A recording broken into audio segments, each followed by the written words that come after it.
ہے نا کہ اسلام جو ہے نا فقط اہل سنت ہے، میں بھی سینہ ٹھوک کے کہتا ہوں کہ اسلام فقط شیعوں کا ہے۔ یہ جو چیز ان کو اچھی لگتی ہے تو وہ کتابوں سے اٹھا کے حوالے بھی دے دیتے ہیں۔ قابل گرفت بات ہے، یہ کہہ رہے ہیں یہ بعد میں اضافہ کیا۔ دیکھیں اذان جو ہے یہ شعار اللہ میں سے ہے، ٹھیک ہے، انہوں نے پس منظر کیا بیان کیا وہ مجھے پتہ نہیں ہے، لیکن یہ خود مان رہے ہیں کہ یہ ایک اضافی چیز ہے۔ تو بھائی یہ اضافی چیز آپ کیوں کر رہے ہیں؟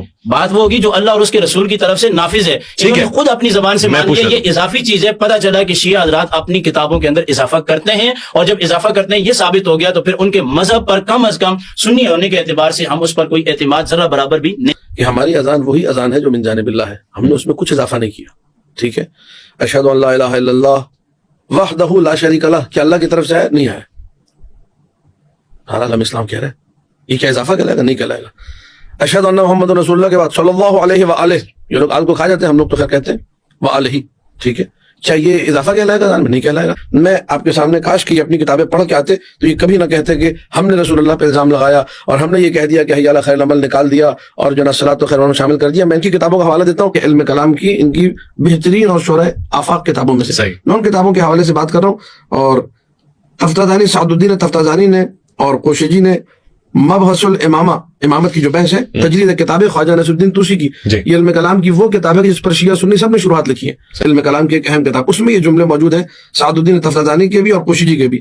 ان عمر بن الخطاب قال وهو على المنبر، عمر ابن خطاب نے کہا جبکہ وہ منبر پر تھے، ثلاث كن على عهد رسول الله صلی اللہ علیہ وآلہ وانا انهى عنهن، تین چیزیں تھیں جو رسول کے عہد میں تھی اور میں اس سے منع کرتا ہوں۔ ٹھیک ہے، مطلب کیا ہے؟ ٹھیک ہے، مطلب یہ کہ رسول کے عہد میں تھی اور حضرت عمر یہ کہہ رہے ہیں کہ میں اس سے نہیں کرتا ہوں، وَأُحَرِّمُهُنَّ، میں ان تین چیزوں کو حرام قرار دیتا ہوں، وَأُعَاقِبُ عَلَيْهِنَّ، اور میں ان تینوں چیزوں پر سزا دوں گا۔ اب آپ مجھے بتائیے کہ میں کس کا اعتبار کروں؟ مذہب اہل سنت کا اعتبار کروں جن کے امام یہ کہہ رہے ہیں کہ رسول کے زمانے میں تین چیزیں تھیں، میں ان تینوں سے روکتا بھی ہوں، میں ان تینوں کو حرام بھی قرار دیتا ہوں، میں ان تینوں پر سزا بھی دوں گا، اور ان تین چیزوں میں سے ایک چیز جو ہے وہ نماز میں اذان میں حی علی خیر العمل ہے، حی علی خیر العمل سے میں منع کرتا ہوں۔ بھائی کیوں منع کرتے ہیں؟ اس کی وجہ بھی علماء اہل سنت نے اپنی کتابوں میں لکھی ہے، کاش کے یہ پڑھ لیتے تو اس میں واضح ہو جاتا ہے ان کے لیے کہ حضرت عمر نے یہ فرمایا کیونکہ حی علی خیر العمل کو لوگ سنیں گے تو وہ خیر العمل نماز کو سمجھیں گے تو وہ جہاد میں کوتاہی کریں گے، سستی کریں گے، لہٰذا اس جو ہے جملے کو اذان سے انہوں نے نکلوا دیا۔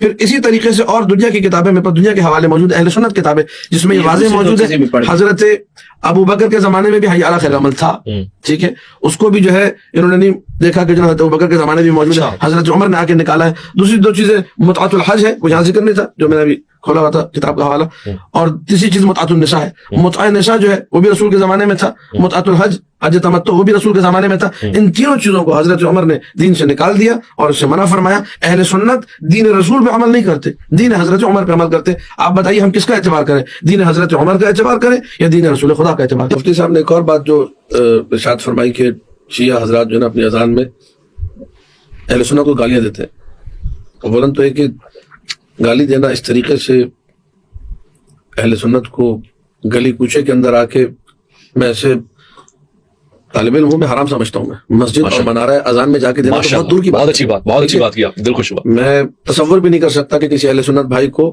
ملائے عام گلی کوچے بازار میں آ کے گالی دوں۔ ماشاءاللہ، تو وہ گھر جو خدا سے منسوب ہے، خانہ خدا ہم کہتے ہیں مسجد کو، جو مسجد ہے جو خدا کا گھر ہے جہاں پہ ہم لوگ بہت ساری وہ رعایتیں کرتے ہیں جو شاید گلی کوچے میں نہیں کرتے، تو میں پاگل ہوں کہ جا کے منارہ اذان پہ اہل سنت بھائیوں کو اور پوری قوم کو گالیاں دوں۔ ہمارا دماغ خراب نہیں ہے کہ ہم جو اہل سنت بھائیوں کو اس طریقے سے گالیاں دیں۔ جہاں تک بات ہے اس جملے کی، اشہد ان امیر المؤمنین و امام المسلمین علی ابن ابی طالب حجۃ اللہ و خلیفۃ رسول اللہ بلا فصل، تو یہ ہمارے عقیدے کا اعلان ہے۔ یعنی ہم اپنی اذان میں بتاتے ہیں کہ بھائی ہم امیر المؤمنین کو خلیفہ مانتے ہیں، حضرت ابو بکر کو نہیں مانتے۔ اس میں گالی کدھر ہے؟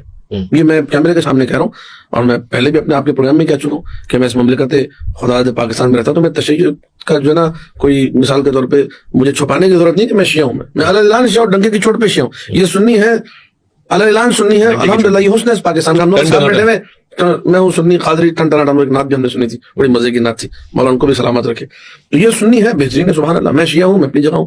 میں اگر یہ کل کو آگے کہیں اذان میں، ٹھیک ہے، یا ویسے ہی کہ اپنے مجلس میں گئے، لیکن کہ عالم دین کا خطبہ بھی ہم نے سنا تھا، اشہد ان ابا بکر خلیفۃ رسول اللہ بلا فصل، تو ہمیں تو کبھی بھی نہیں لگا کہ ہمیں گالی دے رہے ہیں۔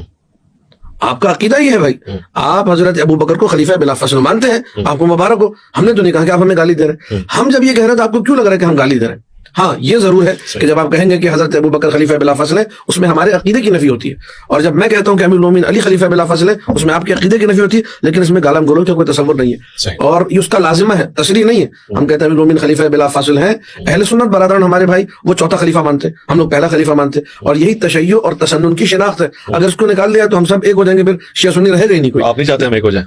ایک ہو جاتے ہیں، ہٹا دیتے ہیں اضافی جملہ۔ کاش کہ جو ہے نا ہم سب ایک ہوتے حقائق کی بنیاد پر، لیکن جہاں حقائق کو جو ہے نا مسخ کر دیا جائے، تاریخ کے ساتھ کھلواڑ کیا جائے اور تاریخ کے جو ہے اوراق کو مزید سیاہ کر دیا جائے، اس میں منگڑت چیزیں ڈال کے جو بنو امیہ کے ادوار میں ہوا، جو بنو عباس کے ادوار میں ہوا، اگر وہ تاریخ کھول کے رکھی جائے اور ڈاکومنٹ جو ہے اس کو سامنے رکھ کے عقل سے بھی انسان فیصلہ کرے تو حقیقت تک پہنچ سکتا ہے۔